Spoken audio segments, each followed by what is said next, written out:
La colère du capitaine Noir en 1820, les mers des Caraïbes étaient le théâtre de conflits incessants entre navires de guerre et pirates. Parmi ces flibustiers redoutables, le capitaine Noir, un pirate au nom aussi sinistre que sa réputation, se distinguait par sa fureur et sa brutalité. Son vaisseau, le « Tempête Noire », était craint de tous, et les rumeurs de ses exploits sanglants circulaient dans toutes les tavernes des ports. Le capitaine Noir, un homme à la stature imposante et aux yeux perçants, était réputé pour son tempérament explosif. Sa colère, lorsqu'elle était déclenchée, était telle qu'elle semblait pouvoir engloutir tout sur son passage. Il avait conquis les mers par la force et la terreur, et aucun navire n'était à l'abri de ses attaques. Un jour, alors que le soleil se couchait sur l'horizon, plongeant la mer dans une palette de couleurs chaudes, le capitaine Noir reçut une nouvelle qui enflamma sa colère. Son précieux coffre à trésors, rempli de pièces d'or et de joyaux inestimables, avait été volé par un groupe rival de pirates, mené par le rusé et traître capitaine Duval. Le vol avait été audacieux et imprévu, et la rage du capitaine Noir ne connaissait pas de limite. Le Tempête Noire, en proie à une colère déchaînée, se lança immédiatement à la poursuite du voleur. Le navire était un monstre des mers, avec ses voiles noires et ses canons prêts à cracher le feu.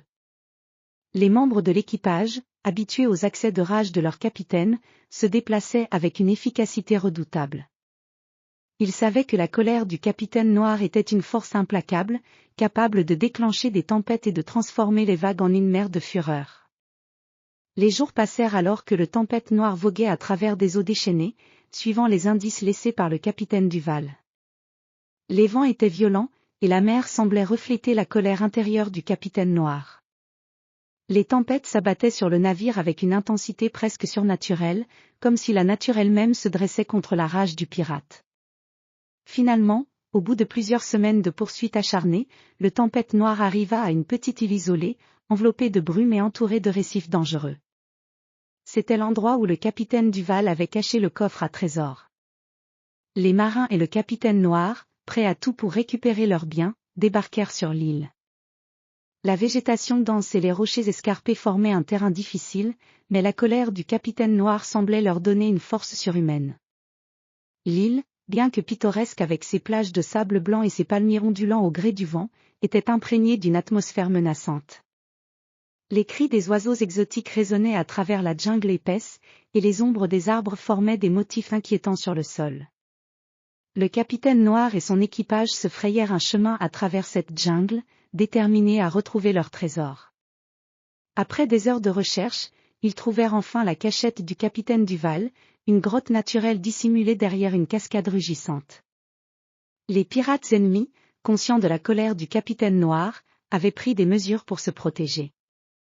La grotte était gardée par des pièges et des barricades, mais la fureur du capitaine Noir était telle qu'aucun obstacle ne pouvait l'arrêter. Il déjoua les pièges avec une rage aveugle, et ses hommes, tremblants mais résolus, suivaient chaque mouvement avec une dévotion silencieuse. En entrant dans la grotte, le capitaine Noir trouva le coffre à trésors, soigneusement gardé par le capitaine Duval et ses hommes. Une bataille féroce éclata, les épées s'entrechoquant dans un cliquetis assourdissant et les balles de canon crépitant dans l'air. La colère du capitaine Noir atteignit son paroxysme. Il combattit avec une intensité qui semblait presque surnaturelle, chaque coup de son épée étant animé par une fureur irrésistible.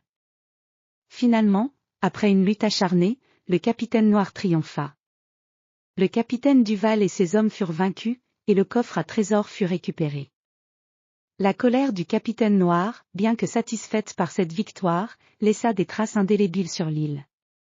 Les rivages étaient jonchés des vestiges de la bataille, et la jungle était marquée par les signes de la lutte féroce.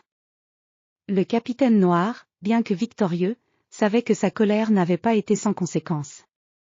L'île des tempêtes avait été le théâtre d'une guerre dévastatrice, et la mer continuerait à raconter l'histoire de cette bataille épique à travers ses vagues tumultueuses. Le trésor récupéré ne pouvait effacer les ravages de la fureur, mais il rappellerait à tous que même les plus puissants pirates étaient à la merci de leur propre colère.